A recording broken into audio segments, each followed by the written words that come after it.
दोस्तों नमस्कार, स्वागत है आपका आपके अपने चैनल स्टोरी हिंदुस्तान में। आज हम बात करेंगे भारतीय सेना के बारे में, जो कि विश्व में महानतम सेनाओं में से एक है। भारतीय सेना, जैसा कि सबको पता है, सीमाओं पर देश की सेवा के लिए प्रहरी के तौर पर खड़ी रहती है। लेकिन भारतीय सेना का एक दूसरा पक्ष भी है, और वो यह है कि वो आंतरिक सुरक्षा में भी लगातार बनी रहती है। देश के अंदर आतंकियों से लड़ना है तो सेना, देश में आपदा आ जाए तो सेना, सरकारी कर्मचारी हड़ताल पर चले जाएं तो सेना, चुनाव कराने हों तो सेना, पुल टूट जाए तो सेना। तो हम देख सकते हैं कि सेना सिर्फ सीमा पर ही नहीं बल्कि पूरे देश में अपना योगदान देने में पीछे नहीं है। आज की वीडियो हम इन्हीं सूरवीरों की गाथा के ऊपर बनाने जा रहे हैं। आपको अगर वीडियो पसंद आए तो इसको लाइक, सब्सक्राइब और शेयर ज़रूर कीजिएगा। तो आइए शुरू करते हैं।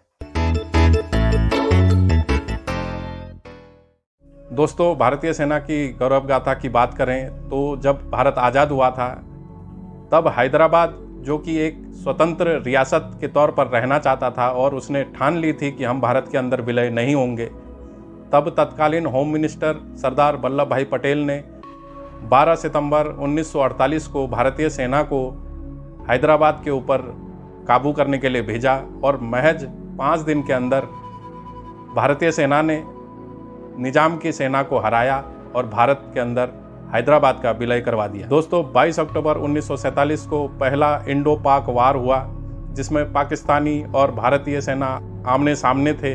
और इसकी खास बात इस लड़ाई की ये थी कि दोनों तरफ वो साथी थे जो कभी एक ही आर्मी में एक साथ सेवा देते थे। बात करें गोवा, दमन और दीव की, तो उस समय जब भारत आज़ाद हुआ वहाँ पोर्तुगल सरकार थी और भारतीय सेना के वहां पहुंचने के 26 घंटे के अंदर गोवा, दमन और दीव को आज़ाद कराया गया और भारत का अभिन्न अंग बनाया गया। बात करें सेकेंड इंडो पाक वार की, जो कि अगस्त 1965 से सितंबर 1965 तक चली, उसमें भी भारतीय सेना ने अदम्य साहस दिखाया और भारतीय सेना लड़ते हुए, पाकिस्तानियों को खदेड़ते हुए लाहौर तक जाने को तैयार हो गए। 1971 में हुए बांग्लादेश वार के बारे में तो आप सब जानते ही हैं। इसमें पाकिस्तान ने वेस्ट पाकिस्तान, जो कि बांग्लादेश, आज का बांग्लादेश है, उसके ऊपर चढ़ाई कर दी थी और वहां भारतीय सेना पहुंची और उन्होंने जनरल A.K. नयाजी, जो कि पाकिस्तान के जनरल थे, और उनके 90,000 सैनिकों को घुटने के बल आत्मसमर्पण करवाया। और बड़ी बात यह है कि उसके बाद जो पूर्वी पाकिस्तान था वो एक आज़ाद देश बना, जिसका नाम बांग्लादेश हुआ।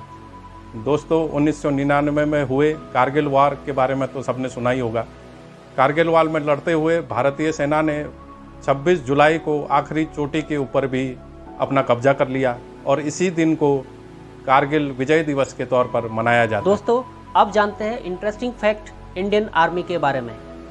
1776 में कोलकाता में ईस्ट इंडिया कंपनी की सरकार के दौरान ही इंडियन आर्मी का गठन हुआ था। समुद्र तल से लगभग 5000 मीटर की ऊंचाई पर स्थित सियाचिन ग्लेशियर विश्व की सबसे ऊंची रणभूमि है। सन 1982 में इंडियन आर्मी ने हिमालय के द्रास और सुरु नदियों के बीच एक वैली ब्रिज का निर्माण किया, जो कि विश्व का सबसे बड़ा ब्रिज है। और दोस्तों, आपको यह जानकर भी हैरानी होगी कि चाइना और अमेरिका के बाद भारतीय आर्मी सबसे बड़ी आर्मी है।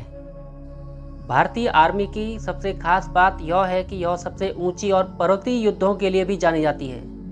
9 दिसंबर 1971 को भारत और पाकिस्तान के बीच हुए युद्ध में लोंगेवाला में सिर्फ भारत के 2 जवान शहीद हुए थे और इस युद्ध के ऊपर बॉलीवुड मूवी बॉर्डर भी बनी। भारतीय सेना की सबसे खास बात यह है कि भारतीय सेना ने कभी भी किसी दूसरे देश या किसी दूसरे राष्ट्र पर पहले आक्रमण नहीं किया, या यूं कहें कि सत्ता को हथियाने का प्रयास भी नहीं किया।